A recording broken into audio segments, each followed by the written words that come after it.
এবারে মাধ্যমিকে লাইফ সায়েন্সে 100 পেতে হবে, অন্য কোন রকম কিন্তু অপশন নেই, 100 লাইফ সায়েন্সে পেতে হবে। আর এই 100 পেতে গেলে লাইফ সায়েন্সে কিন্তু যেই প্রশ্নগুলো লাইফ সায়েন্সে একদমই মিস করা যাবে না, সেই প্রশ্নগুলো কিন্তু নিয়ে দীপক স্যার তোমাদের সামনে হাজির হয়ে গেছে। সেই প্রশ্ন কিন্তু আমরা চলো সেই প্রশ্নগুলো দেখে নিই, যে কোন কোন প্রশ্নগুলো কিন্তু এবারে মাধ্যমিক লাইফ সায়েন্সের জন্য অত্যন্ত পরিমাণে ইম্পর্টেন্ট হতে চলেছে। প্রথমেই আমরা শুরু করবো চ্যাপ্টার 1। চ্যাপ্টার 1 এর মধ্যে চলন ও গমন চ্যাপ্টারে। এই চলন ও গমন চ্যাপ্টারের মধ্যে কিন্তু যেমন শর্ট কোশ্চেনও আছে তেমন কিন্তু বড় প্রশ্ন আসে। তাহলে এই চলন গমন চ্যাপ্টারের মধ্যে কি কি প্রশ্ন এবারে মাধ্যমিকের জন্য ইম্পর্টেন্ট হতে চলেছে? প্রথমেই আমরা যেটা করবো সেটা হলো উদ্ভিদের সংবেদনশীলতা প্রমাণ করার জন্য জগদীশ চন্দ্র বসু যে যন্ত্রটা ব্যবহার করেছিল তার নাম অবশ্যই কিন্তু পড়বে। নেক্সট হচ্ছে গমনে সক্ষম উদ্ভিদ এবং গমনে অক্ষম প্রাণী, এটা কিন্তু অনেক সময় এমসিকিউ এবং 2 নম্বরের মধ্যেও দিয়ে থাকে, সেটা কিন্তু তোমরা অবশ্যই দেখে নিও। এরপর দু রকমের, একটা হচ্ছে রোটেশন এবং আরেকটা হলো সার্কুলেটরি মোশন। রোটেশন এবং সার্কুলেশন জাতীয় চলন উদ্ভিদের কোথায় দেখতে পাওয়া যায়? একটা হচ্ছে পাতা শ্যাওলার ক্ষেত্রে, আর একটা কিন্তু কুমড়ো গাছের কাণ্ডে রোমের কোষে। কোথায় কোনটা দেখা যায় তোমরা অবশ্যই সেটা দেখবে। নেক্সট, ইন্ডিয়ান টেলিগ্রাফ প্ল্যান্ট কাকে বলে? বন চালালকে। আর এই বন চালালের মধ্যে কিন্তু একটা বিশেষ ধরনের চলন দেখতে পাওয়া যায় যেটাকে বলা হয় প্রকরণ চলন, যেটা হলো রসদ স্ফীতিজনিত চাপে তারতম্যের জন্য হয়। এটাও কিন্তু এবারের জন্য ইম্পর্টেন্ট। নেক্সট, দু রকমের ট্যাকটিক চলন, একটাকে বলা হয় ফটোট্যাকটিক চলন আর একটাকে বলা হয় কেমোট্যাকটিক চলন। ফটোট্যাকটিক চলনের এক্সাম্পল করবে, কেমোট্যাকটিক চলনের এক্সাম্পল করবে। কেমোট্যাকটিকের মধ্যে কিন্তু দুটো আছে, একটা বসের ক্ষেত্রে একটা ফরেনের ক্ষেত্রে, সেই এক্সাম্পলটা দেখে নিও। নেক্সট চলে আসছি ডায়াপেটিসিস। ডায়াপেটিসিস কিন্তু আমাদের শ্বেত রক্ত কণিকার ক্ষেত্রে দেখতে পাওয়া যায়, এবং শ্বেত রক্ত কণিকা আমাদের অ্যামিবয়েড মুভমেন্ট দেখায় বলে এই শ্বেত রক্ত কণিকার যে রক্তবাহের ভেতর থেকে বাইরে সংক্রামক কোষগুলোতে বেরিয়ে আসা, সেটাকে আমরা বলে থাকি ডায়াপেটিসিস, সেটাও কিন্তু দেখে নেবে। নেক্সট হচ্ছে পাখির ডানা এবং পাখির পুচ্ছের মধ্যে উপস্থিত পালকের নাম, একটা হলো রেমিজেস আর একটা হলো রেকটিসেস, এদের নাম্বারটা কিন্তু দেখতে ভুলো না। নেক্সট চলে আসি আমাদের দু রকমের জয়েন্ট, একটা হলো বল এন্ড সকেট জয়েন্ট, কাঁধে আছে কোমরে আছে, আর একটা হলো কবজা অস্থি সন্ধি বা যেটাকে বলা হয় হিঞ্জ জয়েন্ট, যেটা আমাদের আছে কনুইতে এবং হাঁটুতে, সেটা কিন্তু দেখে নেবে। নেক্সট চলে আসি আমাদের পেশির মধ্যে, টোটাল 5 রকমের কিন্তু পেশি আমাদের আছে, একটা ফ্লেক্সর, একটা এক্সটেনসর, একটা অ্যাবডাক্টর, একটা adapter and the last one rotator পেশি। এই 5 রকম পেশির কিন্তু অবস্থান এবং এই 5 রকম পেশির কিন্তু কাজ অবশ্যই তোমরা দেখবে। নেক্সট চলে আসি সিজমোনাস্টিক এন্ড নিকটিনাস্টিক। সিজমোনাস্টিক কার ক্ষেত্রে দেখা যায়? মধ্যবর্তী আঘাত স্পর্শের জন্য উদ্ভিদের পাতার যে চলন। আর নিকটিনাস্টি মানে হলো যখন উদ্ভিদের আলো এবং উষ্ণতা উভয়ের জন্য যখন উদ্ভিদ অঙ্গের চলন হয় তার তীব্রতার জন্য, তাকে বলে নিকটিনাস্টি। তেঁতুল গাছের পাতার ক্ষেত্রে এটা দেখতে পাওয়া যায়। নেক্সট চলে আসে ফটোট্রপিক এবং জিওট্রপিক। উদ্দীপকের উৎসের দিক ট্রপিক চলন, উদ্দীপকের উৎসের দিক ফটোট্রপিক আলো কোন দিক দিয়ে আসছে, জিওট্রপিক অভিকর্ষ। তার আবার দুটো ভ্যারিয়েশন, একটা হচ্ছে পজিটিভ আর একটা হবে আছে নেগেটিভ। নেক্সট অ্যাবডাক্টর পেশি, অ্যাডাক্টর, যেটা অলরেডি তোমাদের আমি একটু আগেই বললাম। And the last one tropic এবং ন্যাস্টিক চলনের মধ্যে পার্থক্য কিন্তু তোমরা এটা দেখে রেখো। এরপর আমরা চলে আসবো উদ্ভিদ ও প্রাণী হরমোন। উদ্ভিদ হরমোনের মধ্যে কিন্তু টোটাল আমাদের 3টে প্রাকৃতিক উদ্ভিদ হরমোন আছে, অক্সিন, জিব্বেরেলিন আর একটা ঠিকই ধরেছো সাইটোকাইনিন। এই অক্সিন, জিব্বেরেলিন এবং সাইটোকাইনিনের কিন্তু প্রত্যেকটার একটা প্রাকৃতিক অক্সিন এবং প্রত্যেকটার কিন্তু প্রাকৃতিক জিব্বেরেলিন এবং প্রাকৃতিক সাইটোকাইনিনের সঙ্গে কৃত্রিম অক্সিন, কৃত্রিম জিব্বেরেলিন, কৃত্রিম সাইটোকাইনিনের নামগুলো কিন্তু অবশ্যই তোমরা দেখবে। নেক্সট আমরা চলে আসবো জিব্বেরেলিনের আবিষ্কারকের নাম। দেখতে নামটা খটোখটো আমরা সবাই জানি, দ্যাট ইজ কুরোসোয়া। আরেকটা হলো কি না, কোন ছত্রাক থেকে এটা আইসোলেট করা হয়েছিল? জিব্বেরেলা ফুজিকুরোই ছত্রাকটার নাম অবশ্যই কিন্তু তোমরা দেখবে। নেক্সট হচ্ছে পার্থেনোকার্পি। পার্থেনোকার্পি মানে বীজবিহীন ফল উৎপাদন। তো বীজবিহীন ফল উৎপাদনে কোন হরমোনের প্রয়োগ করা হয় সেটা কিন্তু অবশ্যই তোমরা দেখবে। Next PGR. পিজিআর মানে হলো প্ল্যান্ট গ্রোথ রেগুলেটর, যেটা কৃত্রিম উদ্ভিদ হরমোন, সেটার কয়েকটা কিন্তু এক্সাম্পল এবং তাদের ব্যবহারিক প্রয়োগ অবশ্যই দেখবে। রিচম্যান্ড ল্যাং এফেক্ট। রিচম্যান্ড ল্যাং এফেক্ট কিন্তু এটা সাইটোকাইনিনের মধ্যে তোমরা অবশ্যই পাবে, যে সাইটোকাইনিন ক্লোরোফিল সংশ্লেষকে ত্বরান্বিত করে এবং উদ্ভিদের বার্ধক্যকে বিলম্বিত করে, এটাকে বলা হয় রিচম্যান্ড ল্যাং এফেক্ট। নেক্সট, খরা সুবিধি হরমোন কাকে বলে এবং ট্রপিক চলন নিয়ন্ত্রণে অক্সিনের ভূমিকা। অক্সিন কিভাবে ট্রপিক চলনকে নিয়ন্ত্রণ করে? বিটক কিন্তু অধিক ঘনত্বের অক্সিনে অনুভূতিশীল হয়, আর মূল কম ঘনত্বের অক্সিনে কিন্তু অনুভূতিশীল হয়। এইটা কিভাবে ট্রপিক চলনকে নিয়ন্ত্রণ করে থাকে। নেক্সট চলে আসবো উদ্ভিদের অগ্রস্ত প্রকটতা এবং নারকেলের তরল শস্যে কোন হরমোন থাকে। নারকেলের তরল শস্য মানে সাইটোকাইনিন। অগ্রস্ত প্রকটতা কিন্তু এটা অক্সিনের প্রথম ইম্পর্টেন্ট যে ফাংশনটা, সেটা কিন্তু অবশ্যই তোমরা দেখো যে অগ্রমুকুলের উপস্থিতিতে কার্তিক মুকুলের বৃদ্ধি ব্যাহত হওয়া। নেক্সট আমরা চলে আসবো বীজের অঙ্কুরোদ্গমে জিব্রেলিক অ্যাসিডের ভূমিকা। জিব্রেলিক অ্যাসিড বীজের মধ্যে আলফা অ্যামাইলেজ বলে একটা উৎসেচকের কার্যকারিতা বৃদ্ধি করে, ফলে বীজের অঙ্কুরোদ্গম ত্বরান্বিত হয় এবং বীজের সুপ্ত অবস্থা কিন্তু তাড়াতাড়ি ভঙ্গ হয়। নেক্সট আমরা চলে আসবো পত্রমোচন বিলম্বিত করে কোন হরমোন। আগে যে আমরা হরমোনটা বললাম ওটাই হবে, দ্যাট ইজ সাইটোকাইনিন। পত্রমোচন বিলম্বিত করে। এক্স্যাক্টলি জিব্রেলিনের অপোজিট কোন হরমোনটা কাজ করে? এটা কিন্তু অ্যাবসিসিক অ্যাসিড, এবিএ। জিব্রেলিনের অপোজিট মানে বীজের সুপ্ত অবস্থাটা রিটেইন করে। নেক্সট আমরা চলে আসবো প্রাণী হরমোনের মধ্যে প্রথমে আসবে নিউরো হরমোন। পশ্চাৎ পিটুইটারি থেকে যে হরমোনগুলো খরিত হয় সমস্ত হরমোনগুলোই কিন্তু নিউরো হরমোন, এবং পশ্চাৎ পিটুইটারিতে কোনো হরমোন সংশ্লেষিত হয় না। হাইপোথ্যালামাসের মধ্যে থাকা সুপ্রাঅপটিক নিউক্লিয়াস এবং প্যারাভেন্ট্রিকুলার নিউক্লিয়াস থেকে এই হরমোনগুলো উৎপন্ন হয়, নিউরনের মাধ্যমে বাহিত হয়ে নিউরোট্রান্সমিটার হিসাবে পশ্চাৎ পিটুইটারিতে সঞ্চিত থাকে, সেই জন্য এদেরকে বলা হয় নিউরো হরমোন। রক্তে শর্করার মাত্রা নিয়ন্ত্রণে হরমোনের ভূমিকা, এখানে কিন্তু ইনসুলিন আর গ্লুকাগনের তোমার ভূমিকাটা বলতে হবে, যে ইনসুলিন কিভাবে গ্লাইকোজেনেসিসকে ত্বরান্বিত করছে, উল্টো দিকে গ্লুকাগন কিভাবে গ্লাইকোজেনোলাইসিসকে ত্বরান্বিত করছে, ইনসুলিন কিভাবে কিটোজেনেসিসকে বাধা দিচ্ছে। আর এই ইনসুলিনকে কিন্তু বলা হয় অ্যান্টি কিটোজেনিক হরমোন, কারণ এটা বডিতে কিটোন বডি উৎপাদনে বাধা দেয়। তার সাথে কিন্তু অবশ্যই নর্মাল ব্লাড গ্লুকোজ লেভেলের রেঞ্জ কতটা এটা অবশ্যই দেখবে, 120 থেকে 80 milligram per dl of blood. এককটা কিন্তু লিখতে কখনোই ভুলো না। নেক্সট আমরা চলে আসবো কুসিং সিনড্রোম, এক্সোপথ্যালমিক গয়টার। এই দুটো কিন্তু রোগ আমরা জানি যে কোনো হরমোনেরই হাইপোফাংশন এবং হাইপার ফাংশন আমাদের পড়তে হয়। এই দুটো রোগের কারণ এবং উপসর্গ কিন্তু অবশ্যই তোমরা দেখবে। নেক্সট প্রভুগ্রন্থি, প্রভুগ্রন্থি কিন্তু আমাদেরকে বলা হয় পিটুইটারিকে, কিন্তু সর্বোচ্চ প্রভুগ্রন্থি বললে সেটা কিন্তু হাইপোথ্যালামাস হবে। Master gland pituitary, master of the master gland hypothalamus. Next কিছু হরমোনের নাম আমি এখানে লিখে রেখেছি, এসিটিএইচ, এফএসএইচ, এলএইচ, জিএনআরএইচ। এই পার্টিকুলার হরমোনগুলোর কিছু ফুল ফর্ম তোমাদেরকে কিন্তু দেখতে হবে। এবারে মাধ্যমিকে কিন্তু হরমোনের ফিডব্যাক, যে পজিটিভ ফিডব্যাক এবং নেগেটিভ ফিডব্যাক, একটা হরমোন সে তার নিজের যে ক্ষরণ, সেই ক্ষরণটাকে নিজেই কিন্তু ফিডব্যাক পদ্ধতিতে নিয়ন্ত্রণ করতে পারে। সেই ফিডব্যাক পদ্ধতি যেটা আমরা থাইরক্সিনের এক্সাম্পল দিয়েও লিখতে পারি, সেটাও কিন্তু এবারের জন্য ইম্পর্টেন্ট হতে চলেছে। অ্যান্টি কিটোজেনিক হরমোন, যেটা আমরা অলরেডি আমি বলে দিয়েছি যে অ্যান্টি কিটোজেনিক হরমোন কাকে বলে। নেক্সট গ্রোথ হরমোনের অভাবের জন্য বামনত্ব এবং অ্যাক্রোমেগালি, যেটা অ্যাডাল্ট অবস্থায় যদি গ্রোথ হরমোন বেশি পরিমাণে করিতে হয় তখন তাকে বলা হবে অ্যাক্রোমেগালি, এটা তোমরা অবশ্যই দেখো। ডায়াবেটিসের কিন্তু দুটো ভাগ হয়, একটা হয় ডায়াবেটিস ইনসিপিটাস আর একটা হয় ডায়াবেটিস মেলিটাস। কোনটা কোন হরমোনের অভাবে হয় এবং তাদের কিন্তু কিছু উপসর্গ। নেক্সট ইস্ট্রোজেন প্রোজেস্টেরনের উৎসস্থল এবং এদের কাজ। ইস্ট্রোজেন কিন্তু খরিত হয় গ্রাফিয়ান ফলিকেল বা পরিণত ডিম্বথলি থেকে, উল্টো দিকে কিন্তু প্রোজেস্টেরন খরিত হবে ওভুলেশনের পর, দ্যাট ইজ ডিম্ব নিঃসরণের পরে কর্পাস লিউটিয়াম বা যেটাকে বাংলায় বলা হয় পিত্ত গ্রন্থি থেকে। সেই উৎসস্থলটা কিন্তু ভালো করে তোমাদেরকে পড়তে হবে, তার সাথে তাদের কাজও পড়বে। বিপদকালীন হরমোন, যেটা আমরা বলে থাকি অ্যাড্রেনালিন এবং নর অ্যাড্রেনালিন, এদের উৎস কি? এদের উৎস হলো অ্যাড্রেনাল গ্ল্যান্ডের মেডুলা। এদের কিন্তু বলা হয় অনেক সময় সিম্প্যাথোমেডুলারি হরমোন। কেন সিম্প্যাথোমেডুলারি হরমোন?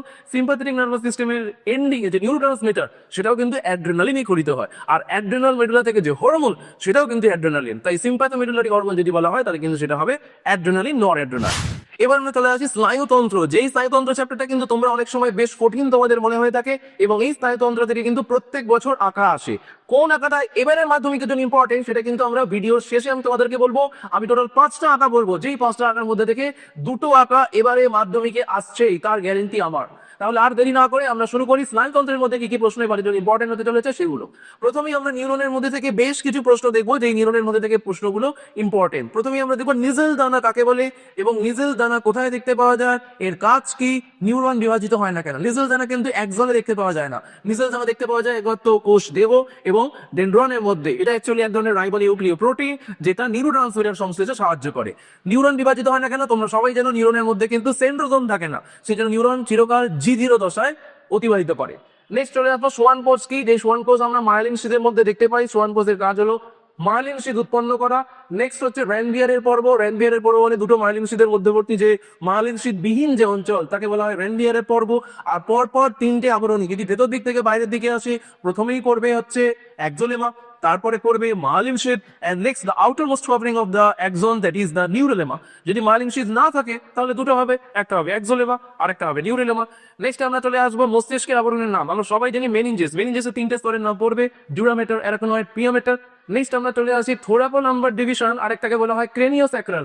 আমাদের যে সিম্প্যাথেটিক এন্ড প্যারাসিম্প্যাথেটিক, যেটাকে আমরা একসাথে বলে থাকি স্বয়ংক্রিয় স্নায়ুতন্ত্র, তার মধ্যে দুটো ভাগ হয়। সিম্প্যাথেটিকটাকে বলা হয় থোরাকো নাম্বার। কেন না থোরাকো নাম্বার মানে T1 সেগমেন্ট থেকে L2 সেগমেন্ট পর্যন্ত যে সমস্ত স্পাইনাল নার্ভগুলো উৎপন্ন হয় সবাই সিম্প্যাথেটিক। আর ক্রেনিওস্যাক্রাল মানে কিছু ক্রেনিয়াল নার্ভ 3, 7, 9, 10, এই 4টে ক্রেনিয়াল নার্ভ এবং স্যাক্রাল ডিভিশনের S1 থেকে S3 পর্যন্ত এই 3টে স্যাক্রাল ডিভিশনের স্পাইনাল নার্ভ কিন্তু প্যারাসিম্প্যাথেটিক। নেক্সট আমাদের চলে আসতে হবে নিউরোট্রান্সমিটারের কিছু উদাহরণ। যে নিউরোট্রান্সমিটারের মধ্যে আমরা খুব কমনলি যে উদাহরণটা লিখি সেটা হলো অ্যাসিটাইল কোলিন, কিন্তু অ্যাসিটাইল কোলিন ছাড়া আরো অনেক নিউরোট্রান্সমিটার হয়, যেমন ডোপামিন, সেরোটোনিন, এরকম কিছু নিউরোট্রান্সমিটার, হিস্টামিন। নেক্সট আমরা 12 জোড়া করোটি স্নায়ুর নাম কিন্তু মনে রাখতে হবে পরপর।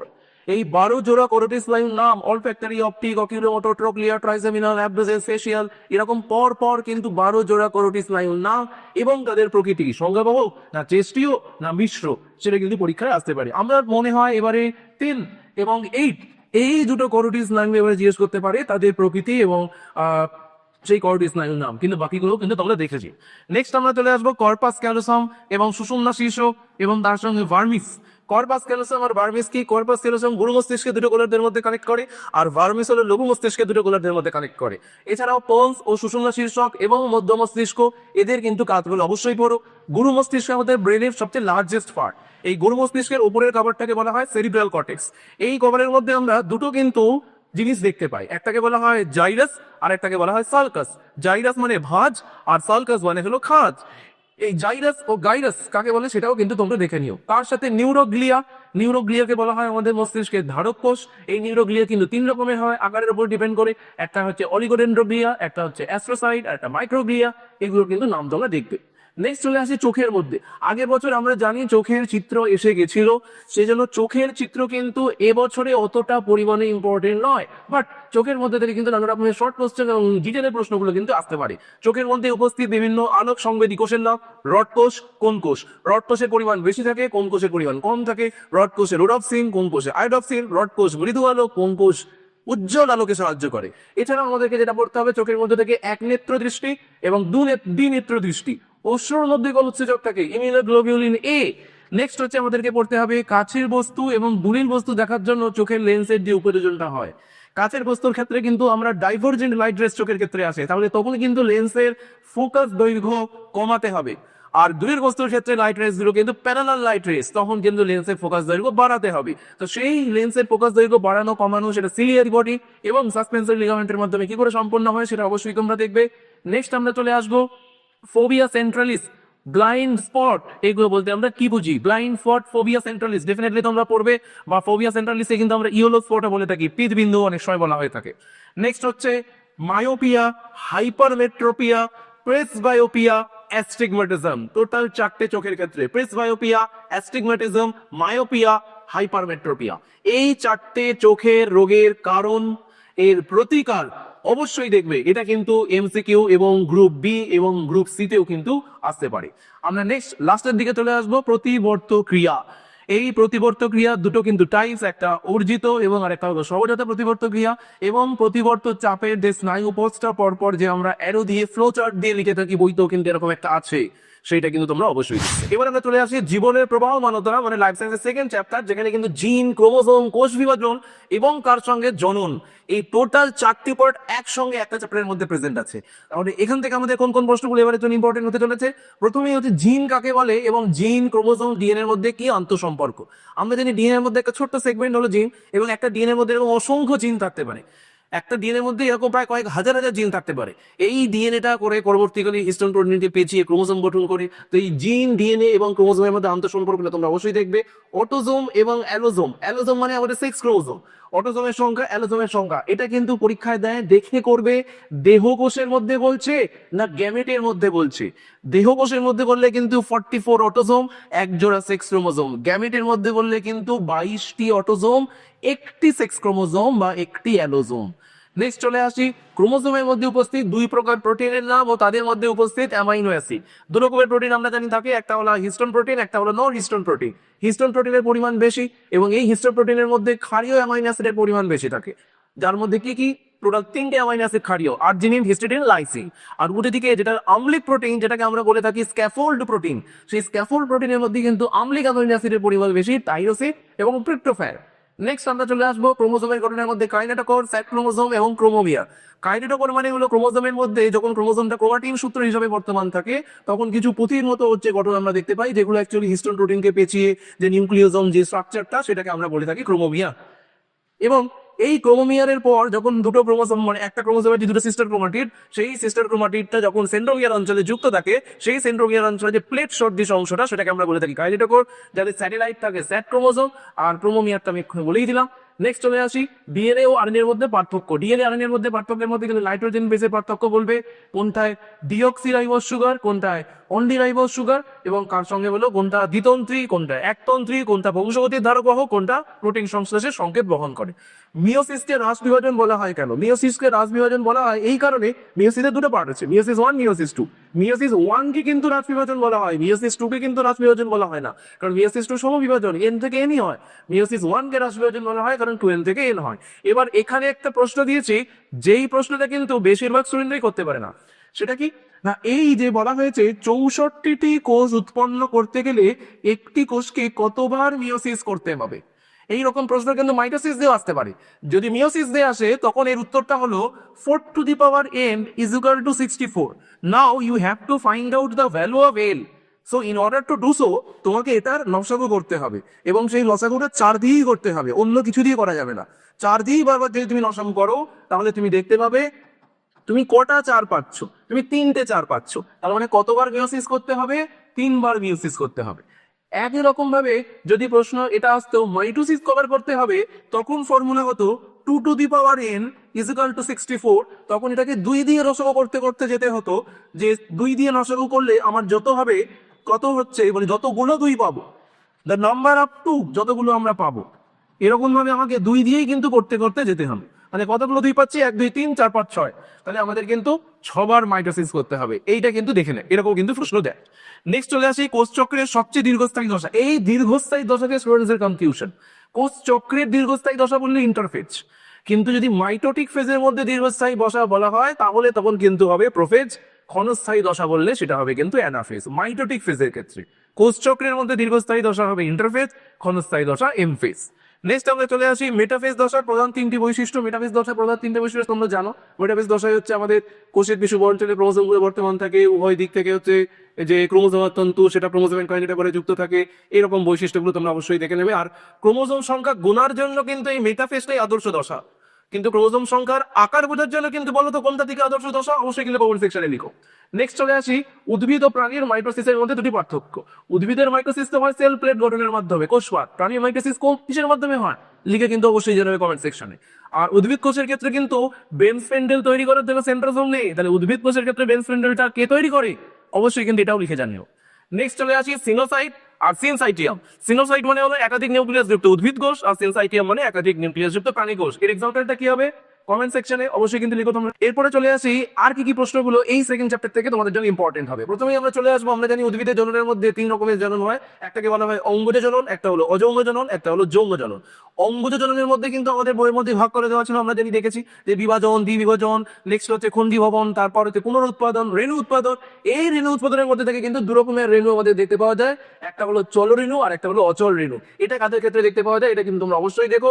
এটা ট্রলা, এটা ওয়ার্ডটা ঠিক নেই, এটা একটু ভুল আছে, এটা হবে তরুলা দশা। তরুলা দশা, এই তরুলা দশা কাদের দেখতে পাওয়া যায় তোমরা অবশ্যই করে যাবে সেটা। নেক্সট ক্রোমোজোমের মধ্যে কিন্তু 2 রকমের ক্রোমাটিড, একটা হলো সিস্টার ক্রোমাটিড আর একটা হলো নন সিস্টার ক্রোমাটিড। কাদের মধ্যে ক্রসিং ওভার হয় কমেন্ট সেকশনে অবশ্যই কিন্তু। নেক্সট আমরা চলে আসি বাইভ্যালেন্ট বা ডায়াড কাকে বলে। সমস্ত ক্রোমোজোম গুলো যখন পরস্পরের মধ্যে জোট বাঁধে, জোট বেঁধে তৈরি করে ডায়াড। আর এই জোট বাঁধার জন্য কিন্তু একটা প্রোটিন লাগে, দুটো সমস্ত ক্রোমোজোমকে মাঝখানে কিন্তু জুড়ে রাখে। তার এন্ডিংটা আমি বলে দিচ্ছি, কমপ্লেক্স আছে, সেটা কিন্তু প্রথমের পার্টটা কি তোমরা কিন্তু অবশ্যই দেখে লিখে জানাও তো। Next chiasma. কায়াজমা তোমরা দেখি বুঝতে পারছো কায়াজমা কি হতে পারে, কায়াজমা। নেক্সট সাইজোগনি কাকে বলে, সোরাস কি, সাইজোগনি কিন্তু তোমরা বহু বিভাজনের মধ্যে পাবে। সোরাস কিন্তু ফার্নের পাতার নিচে যেখানে রেণু থাকে সেখানে তোমরা হচ্ছে পেয়ে যাবে। নেক্সট অঙ্গজননের মধ্যে স্টক আর একটা হলো সিয়ন। আমরা প্রাকৃতিক অঙ্গজনন, কৃত্রিম অঙ্গজনন, কৃত্রিম অঙ্গজননের মধ্যে যখন গ্রাফটিং দেখি স্টক আর সিয়ন, এই স্টক আর সিয়ন জুড়লে রাস্তা কার বৈশিষ্ট্য যুক্ত হয় বলো তো, সেটা কিন্তু তোমরা অবশ্যই লিখো। নেক্সট চলে আসি খর্বধাবক। খর্বধাবকের সঙ্গে ধাবকটাও পড়ো, কাদের খর্বধাবক আর কাদের হলো ধাবক। নেক্সট পতঙ্গ পরাগী, বায়ু পরাগী, জল পরাগী। নেক্সট এই যে সমস্ত পরাগী উদ্ভিদগুলো এর মধ্যে কিন্তু পতঙ্গ পরাগী এবং পক্ষী পরাগীটা বেশি পরিমাণে এবারের জন্য ইম্পর্টেন্ট। পতঙ্গ পরাগী কাকে বলে, পক্ষী পরাগীর এক্সাম্পল, এদেরকে কিন্তু ফুলগুলো অ্যাট্রাক্টিভ হতে হবে। আর উল্টো দিকে জল বা বায়ু পরাগী হলে এদের ফুলগুলো কিন্তু অ্যাট্রাক্টিভ বা গন্ধযুক্ত হওয়ার কোনো প্রয়োজনীয়তা নেই। এর এক্সাম্পল কিন্তু তোমরা দেখবে। নেক্সট একটা প্রশ্ন দিয়েছি, এই প্রশ্নটা কিন্তু বেস্ট অ্যানালিটিক্যাল। এই প্রশ্নটা কিন্তু বেস্ট অ্যানালিটিক্যাল, এটা কিন্তু অনেকে পারবে না। কি প্রশ্ন বলা হচ্ছে, উদ্ভিদের পাতার কোষে ক্রোমোজোম সংখ্যা 28 হলে শস্যে কত, মূলে কত, পরাগ রেণুতে কত, ক্রোমোজোম সংখ্যা জানতে চেয়েছে। পাতার কোষ, পাতার কোষ মানে কত 2n, তাহলে 2n ইজ ইকুয়াল টু কত বলা হয়েছে 28। তাহলে n ইজ ইকুয়াল টু কত হবে 14। এবার n কোনটা, প্রোডাক্ট রেণু হয় n, তাহলে প্রোডাক্ট রেণুতে ক্রোমোসোম সংখ্যা হলো 14। মূল হবে এগেন 2n, তাহলে মূলের ক্ষেত্রে ক্রোমোসোম সংখ্যা 88 হবে। শস্য হয় কিন্তু 3 into 14 is equal to 42। Next আমরা চলে আসি সপুষ্পক উদ্ভিদের ভ্রূণস্থলী। ভ্রূণস্থলীর মধ্যে কিন্তু কটা নিউক্লিয়াস থাকে এবং কটা কোষ থাকে? নিউক্লিয়াসের সংখ্যা 8টা আর কোষের সংখ্যা কিন্তু 7টা, এইটা কিন্তু ভুললে চলবে না। প্রতিপাদ কোষ 3টি, সহকারী কোষ 2টি, ডিম্বাণু 1টি। এই সহকারী কোষ আর ডিম্বাণু থাকবে ডিম্বপ্রান্তের দিকে। এই ডিম্বপ্রান্তের দিকে উপস্থিত সহকারী কোষ আর ডিম্বাণুকে একত্রে বলা হয় এগ অ্যাপারেটাস বা গর্ভযন্ত্র। আর ভ্রূণস্থলীর কেন্দ্রে বর্তমান থাকবে নির্মিত নিউক্লিয়াস, দুটো কোষ একসঙ্গে ফিউজ হয়ে নির্মিত নিউক্লিয়াস কিন্তু হয় 2n, বাকি সবাই কিন্তু সিঙ্গেল এ। নেক্সট চলে আসি সপুষ্পক উদ্ভিদের নিষেক এবং তার সঙ্গে কিন্তু দ্বিনিষেক অবশ্যই পড়ো। নিষেকের ফলে কি গঠিত হয়? Zygote 2m। আর দ্বিনিষেকের ফলে কি গঠিত হয়? শস্য, দ্যাট ইজ 3m। নেক্সট ফার্নের আমাদের জনক্রম একটাই আছে, আমাদের 11-12 আরো অনেক উদ্ভিদের জনক্রম থাকে, কিন্তু বাস্তবে একটাই আমাদের জনক্রম আছে ফার্নের ক্ষেত্রে, সেই ফার্নের জনক্রমটা তোমরা অবশ্যই দেখে যাবে। নেক্সট অনুবিস্তারণ, মাইক্রোপ্রপাগেশন, সেইটা ভালো করে তোমরা দেখবে। ক্রসিং ওভার, সাইন্যাপসিস, এইটা কিন্তু ভালো করে দেখো। সাইন্যাপস আর সাইন্যাপসিস এর মধ্যে গুলিয়ে ফেলে না। সাইন্যাপস কিন্তু নিউরনের পার্ট, যেখানে একটা নিউরন শেষ হয় একটা নিউরন শুরু হয়। আর সাইন্যাপসিস মানে কিন্তু যেখানে দুটো সমস্ত ক্রোমোসোম জোট বাঁধে, সেই জোট বাঁধার পদ্ধতিকে বলা হয়। নেক্সট প্রোফেজ, অ্যানাফেজের কিন্তু বৈশিষ্ট্যগুলো একটু তোমরা দেখবে।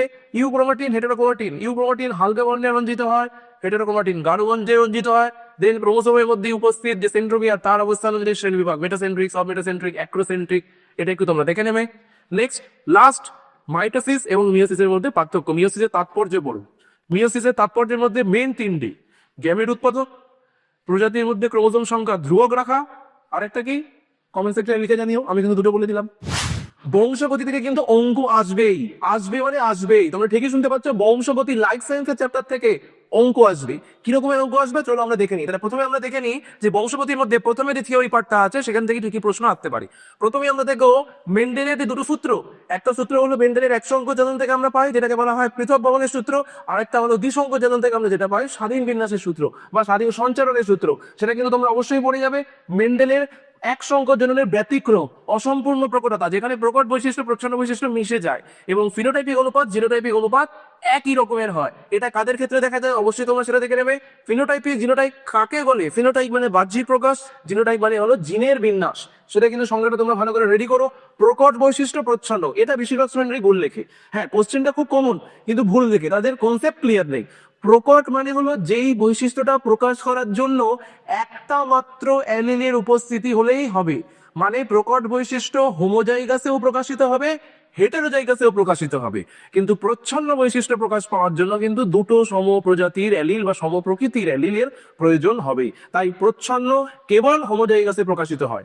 নেক্সট আমরা চলে আসি আমাদের যে রোগগুলো আছে, বংশগত রোগ, তার মধ্যে আমাদের 3টে রোগ আমরা জানি আছে। একটা হলো অটোসোম গঠিত, দ্যাট ইজ থ্যালাসেমিয়া। থ্যালাসেমিয়ার মধ্যে আমাদের আবার ভাগ আছে, আমরা জানি আলফা বিটা থ্যালাসেমিয়া। আর সেক্স লিঙ্কড বা এক্স ক্রোমোসোম বাহিত রোগের মধ্যে আমরা জানি আছে হিমোফিলিয়া, আর একটা হলো বর্ণান্ধতা। এর মধ্যে কিন্তু এদের কিছু অপর নাম আছে, যেমন আমি লিখে রেখেছি দেখো, কুলিনেরিমিয়া, bleeders disease, classical haemophilia, Christmas disease. এই রকম যাদের অপর নাম যেগুলো আছে সেইগুলো কিন্তু তোমরা ভালো করে দেখে যাবে, এগুলো কিন্তু অনেক সময় দেয়। Royal haemophilia, Christmas disease. এবার যদি আমরা বর্ণান্ধতার মধ্যে চলে আসি, প্রোটানোপিয়া রেড ব্লাইন্ডনেস, ডিউটেরোনোপিয়া যেটা ছিল গ্রিন ব্লাইন্ডনেস, এন্ড ট্রাইটেনোপিয়া এটা হবে কিন্তু ব্লু ব্লাইন্ডনেস। নেক্সট আমরা চলে আসবো আলফা ও বিটা থ্যালাসেমিয়া, যেটা তোমাদেরকে আমি বললাম। আলফা থ্যালাসেমিয়ার ক্ষেত্রে 16 নম্বর ক্রোমোসোমের মিউটেশন, বিটার ক্ষেত্রে 11 নম্বর ক্রোমোসোমের মিউটেশন। নেক্সট একটা লম্বা মটর গাছ, এইটা কিন্তু ভালো ইম্পর্টেন্ট, এটা কিন্তু বেশ অ্যানালিটিক্যাল প্রশ্ন, যে একটা লম্বা মটর গাছ বিশুদ্ধ লম্বা না সংকর লম্বা, এটা তুমি জানবে কিভাবে? একটা বিশুদ্ধ লম্বা গাছের যা হাইট হওয়ার কথা একটা সংকর লম্বা গাছের একই হাইট হবে, তুমি বাইরে থেকে দেখে জানবে কি? প্রশ্নটা কিন্তু অ্যাকচুয়ালি জানতে চেয়েছে টেস্ট ক্রস কিভাবে করা হয়।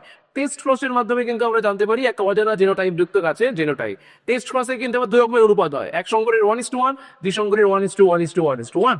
নেক্সট আমরা চলে আসবো ফিনোটাইপ দেখে কখনোই কিন্তু জিনোটাইপ সম্পর্কে আমরা সম্পূর্ণ ধারণা পেতে পারি না, যেটার উত্তর আগেই বললাম, যে জিনোটাইপ যদি ওটা ফিনোটাইপ যদি একই হয় তো জিনোটাইপ কিন্তু আলাদা হতে পারে। যেমন দুটোই লম্বা, একটা ক্যাপিটাল টি, একটা capital T small tea. Next চলে আসবো মেন্ডেল মোটর গাছকে কেন এই এক সংকর জননের জন্য নির্বাচন করেছিলেন, যে এত গাছ থাকতে কেন মেন্ডেল মোটরকে নির্বাচন করেছিলেন, তোমাদের বইতে এটা খুব ভালোভাবে লেখা আছে। লিঙ্গ নির্ধারণে পিতা ভূমিকাই প্রধান, যে পিতা কারণ হেটেরোগ্যামেটিক, এক্স এবং ওয়াই উভয় প্রকৃতির শুক্রাণু উৎপন্ন করতে পারে, ফিমেল হলো হোমোগ্যামেটিক। তাই পিতার ভূমিকায় যে প্রধান সেটা আমাদের চেকার বোর্ডের মাধ্যমে কিন্তু করে দেখাতে হবে। নেক্সট চলে আসি মোটর গাছের 7 জোড়া যে বিপরীত বৈশিষ্ট্য, সেই 7 জোড়া বিপরীত বৈশিষ্ট্যের মধ্যে আমাদেরকে পড়তে হবে প্রকটের একটা কলাম আছে, দেখো একটা প্রচ্ছন্নের কলাম আছে, কোনগুলো প্রকট কোনগুলো প্রচ্ছন্ন সেগুলো তোমরা দেখে নিও। নেক্সট হচ্ছে এখানে দেখো আমি কিন্তু একটা অঙ্ক দিয়েছি, এই অঙ্কটা কিন্তু তোমরা করবে এবং এই অঙ্কটা করে কিন্তু অবশ্যই কমেন্ট সেকশনে লিখো, আমি যদি সঠিক উত্তর হয় আমি কিন্তু তোমাদেরকে অবশ্যই কিন্তু রিপ্লাই করব। বলেছি স্বাভাবিক বাহক মহিলার সঙ্গে বর্ণান্ধ পুরুষের বিবাহ হলে তাদের কন্যা সন্তানদের মধ্যে কত শতাংশ আক্রান্ত হবে এবং কন্যা সন্তানদের মধ্যে কিন্তু কত শতাংশ বাহক হবে, এটা কিন্তু অবশ্যই কিন্তু তোমরা কমেন্ট সেকশনে লিখো। নেক্সট মোটর গাছে দ্বিসংকরজনক পরীক্ষায় হলুদ গোল, এই প্রশ্নটাও আমি তোমাদেরকে বলবো, এই উত্তরটাও কিন্তু তোমরা অবশ্যই লিখো। আমি এই দুটো উত্তর কিন্তু তোমাদের কাছ থেকে এক্সপেক্ট করছি, এই দুটো উত্তর কিন্তু অবশ্যই তোমরা লিখবে যে হলুদ গোল এবং সবুজ গোল বীজের জিনোটাইপ এবং এদের সংখ্যা ভগ্নাংশে। আমরা জানি 16খানা আমরা ঘর করতে হয় টোটাল দ্বিসংকরজনের 16 বক্সেস, এর মধ্যে এই হলুদ গোল এবং তার সঙ্গে হচ্ছে সবুজ গোল এইটা কত ভগ্নাংশে পায়, কতটা করে পায় সেটা লিখো, তাদের জিনোটাইপটা। ক্রিস ক্রস উত্তরাধিকার আমরা জানি কিভাবে হচ্ছে মাতামহের যে এক্স ক্রোমোজোম সেটা তার কন্যার মাধ্যমে তার পৌত্রের মধ্যে সঞ্চারিত হয়, সেটা হচ্ছে ভালো করে পড়বে। হোল্যান্ড্রিক জিন ওয়াই ক্রোমোজোম। নেক্সট আরেকটা খুব ইন্টারেস্টিং প্রশ্ন, এই রকম তোমাদের একটা প্রশ্ন দিতে পারি, capital A small A, capital B small B, capital C small C, capital D genotype থেকে এটা কি প্রকার, না এটা হবে কত প্রকার গ্যামেট উৎপন্ন হবে। এইটা তোমাকে করতে গেলে কিন্তু তোমাকে প্রথমে হেটেরোজাইগোটের সংখ্যা খুঁজতে হবে। হেটেরোজাইগোট কটা আছে দেখো, এটা একটা heterozygote, capital small A, capital B small B, দুটো ক্যাপিটাল সি স্মল সি। এই ক্যাপিটাল ডিটা কিন্তু ধরা যাবে না, কারণ এটা হেটেরোজাইগোট না, এটা হোমোজাইগোট। তাহলে হেটেরোজাইগোটের সংখ্যা হলো 3টি। তাহলে কত হবে তোমাদের কিন্তু একটা ফর্মুলা কিন্তু মনে রাখতে হবে। তাহলে প্রথমে কাজ হলো তোমাদের হেটেরোজাইগোটের নাম্বার খুঁজে বার করা, যেটা হলো n = 3, তারপর হবে 2 টু দি পাওয়ার n মানে হচ্ছে 2 কিউব, কত হবে 8টি। এইভাবে কিন্তু তোমরা হেটেরোজাইগোটের সংখ্যা নির্ণয় করে কতগুলো গ্যামেট তুমি পাবে সেটা কিন্তু নির্ণয় করতে পারবে। নেক্সট আরেকটা অঙ্ক দিয়েছি, টোটাল 3টে প্রশ্ন তোমরা কমেন্ট সেকশনে লিখতেই হবে। 3টে কমেন্ট প্রশ্ন সেকশনে হচ্ছে উত্তরটা লিখবে। একটা কথা আমি কি বলেছি, মাতার ক্ষেত্রে আমরা যেটাই বলেছি আই, মানে এখানে আই মানে এক্স ক্রোমোজোমকে রিপ্রেজেন্ট করছে, ক্যাপিটাল এইচ স্মল এইচ মানে মাতা হলো বাহক। আর পিতার ক্ষেত্রে দেখো বলেছি পিতা কিন্তু আক্রান্ত হিমোফিলিয়া রোগের ক্ষেত্রে। তাহলে তাদের মধ্যে যদি বিবাহ হয় তাদের পুত্র সন্তানদের মধ্যে কত শতাংশ স্বাভাবিক হবে, এটা একটা প্রশ্ন, এটা কিন্তু অবশ্যই লিখো। আর একটা প্রশ্ন জিজ্ঞেস করা হয়েছে যে পুরুষরা কোনোদিন বর্ণান্ধতার বাহক হতে পারে না কেন, তার কারণ বর্ণান্ধতা একটা এক্স ক্রোমোজোম বাহিত প্রচ্ছন্ন রোগ, আর পুরুষদের তো একটাই এক্স ক্রোমোজোম আছে, তাদের বাহক কি করে হবে, আইদার আক্রান্ত অথবা স্বাভাবিক। এবার আমরা আমাদের লাইফ সায়েন্সের যে লাস্টের দুটো চ্যাপ্টার আছে, আমরা কিন্তু এই দুটো চ্যাপ্টারকে আমি একসঙ্গে একটা সাজেশনের মতো করেছি। লাস্টের দুটো চ্যাপ্টার, যেটি স্পোর্ট চ্যাপ্টার, যেটা হলো অভিব্যক্তি অভিযোজন, পুরোটাই একটা ইনফরমেটিভ চ্যাপ্টার, এবং লাস্টের যে চ্যাপ্টার সেটা হলো পরিবেশ সম্পদ ও তাদের সংরক্ষণ, that is the 5th chapter. এই দুটো চ্যাপ্টার থেকে 2 নম্বর এবং 5 নম্বরের যে জেনারেলি প্রশ্নগুলো হবে সেইগুলোর একটা সাজেস্টিভ জিস্টার আমি তোমাদের জন্য পড়িয়ে নিচ্ছি। প্রথমেই আমাদেরকে দেখে নিতে হবে হট ডাইলুট স্যুপ, আমরা জানি হ্যালডেনের প্রবক্তা। নেক্সট নগ্নজিন কিন্তু আরএনএ কে বলে, পৃথিবী সৃষ্টির আদিকালে কিন্তু আরএনএ প্রথম সৃষ্টি হয়েছিল, এটা প্রোটিন বিহীন ছিল, তাই এটা বানা হয় নগ্নজিন। প্রোটোসেন প্রথম সৃষ্ট আদিকোষ। মিলার ও উরে পরীক্ষায় গ্যাস দেওয়া হয়েছিল মিথেন অ্যামোনিয়া হাইড্রোজেন, এর রেশিওটা কিন্তু তোমরা আমাদেরকে লিখে জানাবে, কমেন্ট সেকশনে লিখবে মিথেন অ্যামোনিয়া এবং হাইড্রোজেনের অনুপাতটা কি ছিল।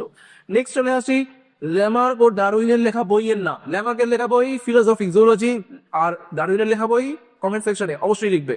নেক্সট জীবন্ত জীবাশ্ম কাকে বলে, উদাহরণ দাও।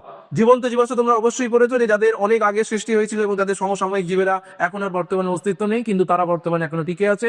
এর এক্সাম্পল উদ্ভিদের ক্ষেত্রেও পড়বে, প্রাণীর ক্ষেত্রেও পড়বে। মিসিং লিঙ্ক এবং তার সঙ্গে কানেক্টিং লিঙ্ক, এই মিসিং লিঙ্ক কানেক্টিং লিঙ্কের ক্ষেত্রে ডিফারেন্স হয়। মিসিং লিঙ্ক মানে হলো দুটো জীবগোষ্ঠীর মধ্যে সংযোগ স্থাপন করছে যে বর্তমানে বেঁচে নেই, আর কানেক্টিং লিঙ্ক মানে যে দুটো জীবগোষ্ঠীর মধ্যে যোগসূত্র স্থাপন করছে কিন্তু বর্তমানে সে বেঁচে আছে। এর কিন্তু এক্সাম্পল গুলো অবশ্যই তোমরা দেখবে। উটের লোহিত রক্তকণিকার আকার কি হবে, ডিম্বাকার। উটের লোহিত রক্তকণিকার আকার হবে ডিম্বাকার। আর প্রসারণশীলতা তোমরা জানো, কিন্তু লিখে জানাও দেখি তো প্রসারণশীলতা কত। ফাইলোক্লেট নিউমেটোফোর কাদের দেখতে পাওয়া যায়, নিউমেটোফোর ওয়ার্ডটা সুন্দরী গাছের মূলের সাথে একটা লিঙ্ক আছে, সুন্দরী গাছের মূলে কি এইটা হচ্ছে তোমাদেরকে দেখতে হবে। ফাইলোক্লেট কাকে বলে সেটা কিন্তু অবশ্যই দেখো। নেক্সট চলে আসি দু রকমের হৃৎপিণ্ড, ভেনাস একটা দ্বিচক্রী। আমাদের হৃৎপিণ্ড কি প্রকৃতি বলো দেখি তো। ভেনাস হৃৎপিণ্ড হচ্ছে মাছেদের ক্ষেত্রে দেখতে পাওয়া যায়, একটাও নীল একটা নীল হয়, সবসময় বৃষ্টিতে রক্ত প্রবাহিত হয়। আর আমাদের হৃৎপিণ্ড কিন্তু এই দ্বিচক্রী হৃৎপিণ্ড, যাদের কখনোই আমাদের ক্ষেত্রে এই বাঁ দিক দিয়ে আমাদের অক্সিজেন যুক্ত রক্ত, ডান দিক দিয়ে কার্বন ডাই অক্সাইড যুক্ত রক্তে পরিবাহিত হয়, কখনোই কিন্তু মিক্স হয় না। নেক্সট চলে আসে নিষ্ক্রিয় অঙ্গ, যেটা একসময় আমাদের কার্যকরী ছিল কিন্তু সেটা দীর্ঘদিন ধরে আমরা ইউজ না করার ফলে সেটা আস্তে আস্তে নিষ্ক্রিয় হয়ে গেছে। উদ্ভিদের ক্ষেত্রেও কিন্তু নিষ্ক্রিয় অঙ্গ পড়ো, একটা হলো স্ট্যামিনোড, কাদের দেখতে পাওয়া যায় স্ট্যামিনোড, আর একটা হলো পিস্টিলোড, পিস্টিলোড কাদের দেখতে পাওয়া যায়। নেক্সট চলে আসবো নাইট্রোজেন ফিক্সেশনের মধ্যে। নাইট্রোজেন ফিক্সেশনের ক্ষেত্রে কিন্তু আমরা দু রকমের অণুজীব দেখবো। একটা হলো নাইট্রোজেন ফিক্সেশনের ক্ষেত্রে স্বাধীনজীবী কিছু ব্যাকটেরিয়া যারা নাইট্রোজেনকে ফিক্স করতে পারে, আরেকটা আমরা দেখবো যারা মিথজীবী রাইজোবিয়াম, যে সিম্মিগোত্রীয় উদ্ভিদের মূলে কিন্তু অর্বুদ গঠন করে। এই সিম্মিগোত্রীয় উদ্ভিদের মূলের ক্ষেত্রে কিন্তু লেগ হিমোগ্লোবিন বলে একটা জিনিসের অস্তিত্ব দেখতে পাওয়া যায়। এই লেগ হিমোগ্লোবিন কি? লেগ হিমোগ্লোবিন আমাদের হিমোগ্লোবিনের মতোই, সে কি করে না অর্বুদের মধ্যে অক্সিজেনটাকে শোষণ করে নেয়, ফলে অক্সিজেনের ঘনত্ব কমে যায় ও নাইট্রোজেনের যে উৎসেচক কাজ করতে পারে। নেক্সট নাইট্রিফাইং ব্যাকটেরিয়ার নাম পড়বে, ডিনাইট্রিফাইং ব্যাকটেরিয়ার নাম পড়বে। এসপিএম কি? সাসপেন্ডেড পার্টিকুলেট ম্যাটার, অবশ্যই তোমরা দেখে যাবে। গৌণ বায়ু দূষক, সবাই তো প্রাথমিক বায়ু দূষক পড়ছো, কিন্তু গৌণ বায়ু দূষক কিন্তু পরীক্ষায় আসবে, প্রাথমিক বায়ু দূষক দেবে না। পেন, গৌণ বায়ু দূষকের এক্সাম্পল হলো PAN, peroxyacetyl nitrate. Next BOD, আর একটা হলো COD, biological oxygen demand, chemical oxygen demand, কাকে নির্দেশ করে? জল দূষণকে নির্দেশ করে, ভালো করে পড়বে। বিওডি পানীয় জলের কত হওয়া উচিত। নেক্সট কার্সিনোজেন, যারা ক্যান্সার সৃষ্টি করে তাদেরকে বলা হয় কার্সিনোজেন। ক্যান্সারের মধ্যে আমরা নেক্সট স্টেপটা আমরা দেখি, ক্যান্সারের একটা লাস্ট স্টেজ যেটাকে বলা হয় মেটাস্টেসিস, যখন ক্যান্সার কোষগুলো তার উৎপত্তি স্থল থেকে দেহের অন্যত্র ছড়িয়ে পড়ে পুনরায় ক্যান্সার করে। দু রকমের টিউমার, বিনাইন টিউমার আর একটা হলো ম্যালিগন্যান্ট টিউমার, সেটাও কিন্তু তোমরা অবশ্যই করবে। নেক্সট চলে আসি হটস্পট, যেখানে আঞ্চলিক প্রজাতি বা এন্ডেমিক প্রজাতির অস্তিত্ব বেশি। ভারতে কি কি হটস্পট আছে লিখে জানাও, আর পুরো সমগ্র পৃথিবীতে হটস্পটের সংখ্যা কত সেটাও কিন্তু লিখে জানাবে। জেএফএম জয়েন্ট ফরেস্ট ম্যানেজমেন্ট আমাদের পশ্চিমবঙ্গে শুরু হয়েছিল, আরাবাড়িতে, পশ্চিম মেদিনীপুরে। নেক্সট হচ্ছে ডাব্লিউডাব্লিউএফ, ডাব্লিউডাব্লিউএফ এখানে মারপিটের কিছু নেই, WWF world wild life fund for nature, এর লোগোতে কার ছবি ব্যবহার করা হয়? রেড পান্ডা, সেটা অবশ্যই পড়বে। কিস্টোন প্রজাতি, তার সঙ্গে হলো পশ্চিমবঙ্গের জাতীয় উদ্যান ও সংরক্ষিত বনাঞ্চল। অন্যান্য জাতীয় উদ্যান সংরক্ষিত বনাঞ্চলগুলো ইম্পর্টেন্ট, বাট যেহেতু আমরা মাধ্যমিক পরীক্ষা ওয়েস্ট বেঙ্গল বেসড, তাই পশ্চিমবঙ্গের মধ্যে কি কি জাতীয় উদ্যান, পশ্চিমবঙ্গের মধ্যে কি সংরক্ষিত বনাঞ্চল, পশ্চিমবঙ্গের কি বায়োস্ফিয়ার রিজার্ভ, এটা কিন্তু বেশি ইম্পর্টেন্ট। এরপরে কোন প্রশ্নগুলো এই ফোর্থ এবং ফিফথ চ্যাপ্টার থেকে ইম্পর্টেন্ট হতে চলেছে? প্রথমেই আমরা দেখবো যোগ্যতমের উদ্বর্তন, যেটা আমাদের ডারউইনের মেইন কথা, যোগ্যতমের উদ্বর্তন, আর একটা হলো প্রাকৃতিক নির্বাচন ভাগ। এই দুটো কিন্তু তোমরা অবশ্যই ভালো করে পড়বে। নেক্সট ঘোড়ার বিবর্তনের ক্ষেত্রে পরপর যে স্টেজেস গুলো আছে, ঘোড়ার পায়ের বিবর্তন, সেটা কিন্তু তোমরা ভালো করে দেখো। ইকুয়াস, মেরিপাস, মেরিচিপ্পাস, এই পরপর হচ্ছে বিভিন্ন স্টেজেস গুলো ভালো করে তোমরা দেখবে। নেক্সট দু রকমের অঙ্গ আমরা দেখতে পাই, একটাকে বলা হয় সমসমস্ত অঙ্গ আর একটাকে বলা হয় সমবৃত্তীয় অঙ্গ। সমসমস্ত অঙ্গ মানে যে অঙ্গগুলো উৎপত্তিগতভাবে সেম কিন্তু কার্যগতভাবে আলাদা, সমবৃত্তীয় মানে যেগুলো উৎপত্তিগতভাবে আলাদা হলেও কার্যগতভাবে কিন্তু সেম। এইটার কিন্তু উদ্ভিদের উদাহরণ এবং প্রাণীর উদাহরণ দুটোই কিন্তু পড়বে। আর এই সমস্ত সমবৃত্তীয় অঙ্গ থেকে দু রকমের অভিযোজনকে নির্দেশ করে, একটাকে বলা হয় অপসারী আর একটাকে বলা হয় অভিসারী। এই অপসারী বিবর্তন, অভিসারী বিবর্তন বা অভিযোজন যেটাই বলো না কেন, সেটা কিন্তু তোমরা অবশ্যই দেখো। হেকেলের বায়োজেনেটিক সূত্র, হেকেলের বায়োজেনেটিক সূত্র এবং প্রাণীদের ক্ষেত্রে ভ্রূণ তত্ত্ব গঠিত যে প্রমাণ, এটা কিন্তু 3 নম্বরের জন্য আসতে পারে। পটকার ভূমিকা, পটকার অপর নাম কি? মাছের উদস্তৈতিক অঙ্গ। পটকার দুটো প্রকোষ্ঠ, অগ্রপ্রকোষ্ঠ, পশ্চাৎ প্রকোষ্ঠ। অগ্রপ্রকোষ্ঠে উপস্থিত থাকে রেড গ্রন্থি, যেটা গ্যাস উৎপন্ন করে আপেক্ষিক গুরুত্ব কমিয়ে দেয়, আর পশ্চাৎ প্রকোষ্ঠে বর্তমান থাকে রেডিয়ামিয়া বিলিয়া, যেটা গ্যাসটাকে শোষণ করে আপেক্ষিক গুরুত্ব বাড়িয়ে দেয়। ওয়াগেল নৃত্য, মৌমাছির ক্ষেত্রে দু রকমের নৃত্য কিন্তু তোমরা অবশ্যই করো তাদের বার্তা বিনিময় করার জন্য। Next ammonification, nitrification. নাইট্রিফিকেশনের মধ্যে কিন্তু দুটো ব্যাকটেরিয়া, প্রথমে লাগে Nitrosomonas, that is ammonium ion থেকে নাইট্রাইট, তারপরে লাগবে নাইট্রোব্যাক্টার, দ্যাট ইজ নাইট্রাইট থেকে নাইট্রেট। নেক্সট ইউট্রফিকেশন, ফসফেট জাতীয় সার বেশি পরিমাণে জলের মধ্যে যাওয়ার ফলে যেটা হয়। ডিডিটি থেকে আমরা হচ্ছে দেখতে পাই কি, ডিডিটি হলো বায়োম্যাগনিফিকেশনে হেল্প করে, জৈব বিবর্তন। সেটা কিন্তু তোমরা অবশ্যই দেখবে যে প্রত্যেকটা পুষ্টি স্তরে ডিডিটির পরিমাণ, জৈব অবঙ্গুর দূষক হলো ডিডিটি, সেটা কিভাবে পুষ্টি স্তরে প্রত্যেকটা লেভেলে বাড়তে থাকে। নেক্সট হচ্ছে যেটা বললাম জৈব বিবর্ধন বলতে কাকে বোঝো, সেটা শব্দ ছকের সাহায্যে দেখাও। ইটাই কার জন্য হয়? অবশ্যই পড়বে। মিনামাটা পারদের জন্য, ডিসলেক্সিয়া শিশার জন্য, বিজিনোসিস, অ্যানথ্রাপোসিস, সিলিকোসিস, প্রত্যেকটার কারণ অবশ্যই কিন্তু পড়বে। নেক্সট আমরা চলে আসি জীববৈচিত্র্যের প্রধান 3টে গুরুত্ব, এটা একটা বেসিক প্রশ্ন যেটা তোমরা বানিয়েও লিখতে পারো। নেক্সট বায়োস্ফিয়ার রিজার্ভের 3টে অঞ্চল, কোন অঞ্চলটার মধ্যে মানুষের প্রবেশ নিষিদ্ধ থাকে লিখে জানাও কিন্তু। বায়োস্ফিয়ার রিজার্ভের 3টে অঞ্চলের মধ্যে কোন অঞ্চলটা মানুষরা প্রবেশ করতে পারে না। নেক্সট আমরা লাস্ট চলে আসি ভারতের কোথায় কোথায়, আমরা এখানে আমি 4টে প্রকল্প বলেছি। একটা হলো ভারতের কোথায় কুমির প্রকল্প, নেক্সট হচ্ছে ভারতের কোথায় সিংহের প্রকল্প, টাইগার, আর একটা হলো গন্ডার। ভারতে কোথায় কোথায় এদেরকে সংরক্ষণ করার জন্য প্রকল্পগুলো গড়ে উঠেছে। এইটা কিন্তু তোমরা অবশ্যই দেখবে। লাস্ট, তোমরা যেটা সবাই অপেক্ষা করছো জানার জন্য যে এবারের মাধ্যমিকের জন্য কোন আঁকাটা ইম্পর্টেন্ট হতে চলেছে, শুধু তাই নয়, এই 5টা আঁকার মধ্যেই 2টো আঁকা আসবে, একদম 100% গ্যারেন্টি। এই 5টা আঁকার মধ্যেই কিন্তু 2টো আঁকা আসবে। প্রথমেই নিউরনের গঠন ভালো করে প্র্যাকটিস করবে, এবারে আসার চান্সেস 90%-এরও বেশি। ক্রোমোজোমের গঠন ভালো করে দেখবে, ক্রোমোজোমের মধ্যে সেন্ট্রোমিয়ারের গঠন, ক্রোমোজোমের মধ্যে কোথায় গৌণ খাঁজ বর্তমান আছে, কোনটা টেলোমিয়ার, কোনটা স্যাটেলাইট, ভালো করে দেখবে। প্রতিবর্ত চাপ ভালো করে, কিভাবে স্পাইনাল কর্ডের মধ্যে অন্তর্বাহী স্নায়ু ঢুকে বহির্বাহী স্নায়ু নির্গত হচ্ছে, পরপর কিন্তু ভালো করে দেখবে। সপুষ্পক উদ্ভিদের ভ্রূণস্থলীর গঠন ভেরি ইম্পর্টেন্ট। এন্ড কোষ বিভাজনে এবারে আমার মতে মেটাফেজ দশাটা কিন্তু ইম্পর্টেন্ট। এবার যদি আমাকে জিজ্ঞাসা করো এই 5টার মধ্যে কোন দুটো ইম্পর্টেন্ট হতে চলেছে, আমি বলবো নিউরন। এবারে আসতে চলেছে নিউরন, আর তার সঙ্গে আমার মনে হয় প্রতিবর্ত চাপ। এই দুটো according to me is very very important for মাধ্যমিক 2026 লাইফ সায়েন্স এক্সামিনেশন। এই আঁকাগুলো কিন্তু তোমরা অবশ্যই প্র্যাকটিস করবে। তাহলে এই হলো আমাদের টোটাল লাইফ সায়েন্সের কমপ্লিট সাজেশন, যেগুলো কিন্তু একটা প্রশ্নও কিন্তু তোমরা মিস করবে না। বারবার কিন্তু মিলিয়ে দেখে নিও তোমরা সমস্ত প্রশ্নগুলো করেছো কিনা।